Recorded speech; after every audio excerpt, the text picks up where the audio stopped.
VP নূরের সর্বশেষ শারীরিক অবস্থা আগের চেয়ে কিছুটা ভালো আছেন, তবে তার শরীরে বেশ কিছু গুরুতর আঘাত রয়েছে।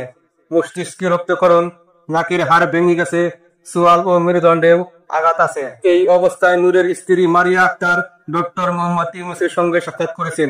সেখানে তিনি কান্নায় ভেঙে পড়ে নূরের সুচিকিৎসার জন্য বিদেশে পাঠানোর অনুরোধ জানান। প্রধান উপদেষ্টা ডক্টর ইউনূস তাৎক্ষণিকভাবে স্বাস্থ্য মন্ত্রণালয়কে নির্দেশ দেন যেন রাষ্ট্রীয় খরচে নূরকে বিদেশে চিকিৎসার ব্যবস্থা করা হয়। তিনি নূরের স্ত্রীকে সান্ত্বনা দেন এবং বলেন, এই ঘটনায় তিনি ব্যক্তিগতভাবে খুবই ব্যথিত এবং সব ধরনের ব্যবস্থা নেবেন। তবে এখানেই প্রশ্ন উঠছে, বাংলাদেশে কি সত্যি ভালো চিকিৎসার ব্যবস্থা নেই?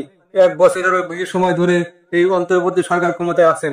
ডক্টর মোহাম্মদ ইউনূস একজন সফল ব্যবসায়ী, আন্তর্জাতিকভাবে স্বীকৃত একজন মানুষ, কিন্তু আমাদের স্বাস্থ্য ব্যবস্থায় দৃশ্যমান কোনো পরিবর্তন আনা সম্ভব হয়নি। এখনো দেখা যায় বিএনপির নেতারা চিকিৎসার জন্য বিদেশ যাচ্ছেন, আর ভিপি নূর, যার আঘাত বাংলাদেশের মধ্যেই চিকিৎসা করা সম্ভব, অথচ তার চিকিৎসার জন্য বিদেশ পাঠানোর দাবি উঠছে। তাহলে কি সত্যি আমাদের দেশে হাসপাতাল নেই, নাকি আমাদের নেতারাই দেশের চিকিৎসা ব্যবস্থার উপর ভরসা করেন না? আসল কথা হলো, যাদের টাকা নেই তারা সরকারি হাসপাতালে লাইনে দাঁড়িয়ে কষ্ট করে চিকিৎসা নেয়, আর যাদের সামর্থ্য আছে তারা বিদেশে চলে যান।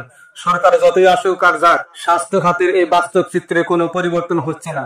এমনকি এই সরকারের সময়ও স্বাস্থ্য মন্ত্রণালয় বা স্বাস্থ্য খাতে দৃশ্যমান কোনো অগ্রগতি হয়নি। জনগণ আশা করেছিল অন্তত কিছুটা উন্নতি হবে, কিন্তু সেটা হয়নি। এখানে অনেকেই সমালোচনা করছেন, যেখানে জামাতের আমির বাংলাদেশে হাত সার্জারি করিয়েছেন, সেখানে ভিপি নূরকে বিদেশে পাঠানোর বিষয়টা কতটা যৌক্তিক। তবে পরিবারের দিক থেকে চিন্তা করলে বিষয়টি বোঝা যায়, স্ত্রী স্বাভাবিকভাবেই তার স্বামীর জন্য সর্বোচ্চ নিরাপদ চিকিৎসা চাইবেন। অনেক সময় দেশের রিপোর্ট বা চিকিৎসা ব্যবস্থার উপর আস্থাও থাকে না।